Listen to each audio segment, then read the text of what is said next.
How can a pump lie? Well, let's see. Worn impeller, trimmed impeller, the wrong size.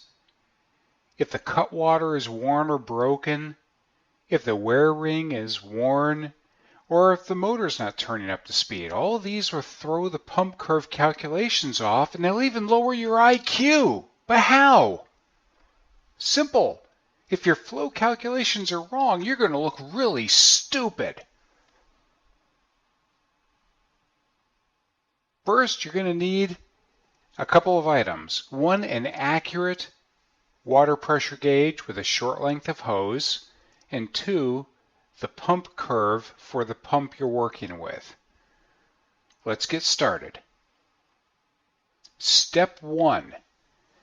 We're going to go to the pump we're working on and we're going to record the data off the information plate. Manufacturer, model number, RPM, the impeller size, and the horsepower. Step 2. We're going to find the pump performance curve. It's public information. You can call the pump manufacturer, look it up online. They'll get you the pump curve. Next step, we're actually going to go to the mechanical room. We're going to go to our pump and we're going to shut the discharge valve slowly while the pump is running. First, we're going to mark the position it was in before we closed it, because we want to return it to that position when we're done.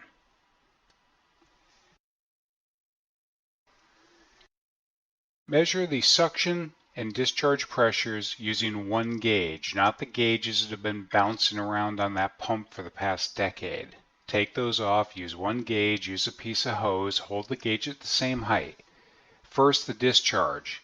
In this example, we've got about 36 psi. Write it down. Now move the hose over to the suction, record it. We've got about 22 psi. Write it down. Step 5. We're going to immediately go back and open the discharge valve to the original position. Do not leave the pump deadheaded. Reopen the valve. Step 6. If the suction was a positive pressure, we're going to subtract it from the discharge. If it was a negative pressure, we're going to add it. In our case, it was a positive, so we're going to subtract it. So 22 from 36 is 14 psi. Write it down. Now we have to convert psi to feet of head. We do that by multiplying it by 2.31. So 14 times 2.31 equals, drumroll, 32.34. We'll call it 32. Step 8. We're going to find 32 on our pump curve. Here's our pump curve. We find 32 on the left-hand column where it says pressure and feet of head. And it is between 24 and 36. There's the green dot.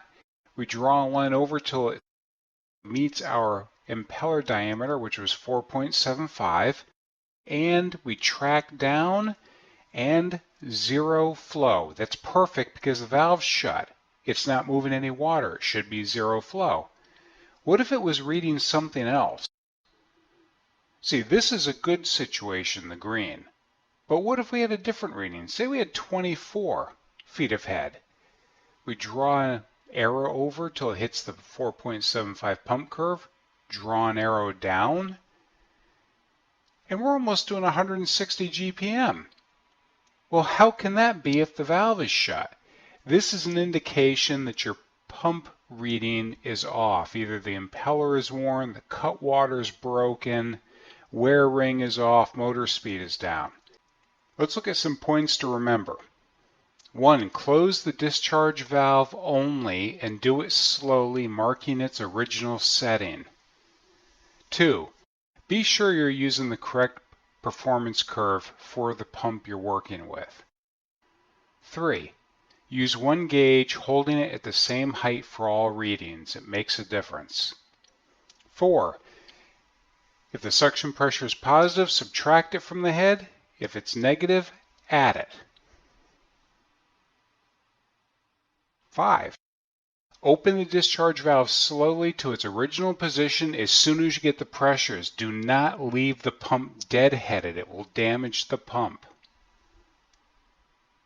6. The deadhead pressure should line up with zero flow if the pump is operating properly.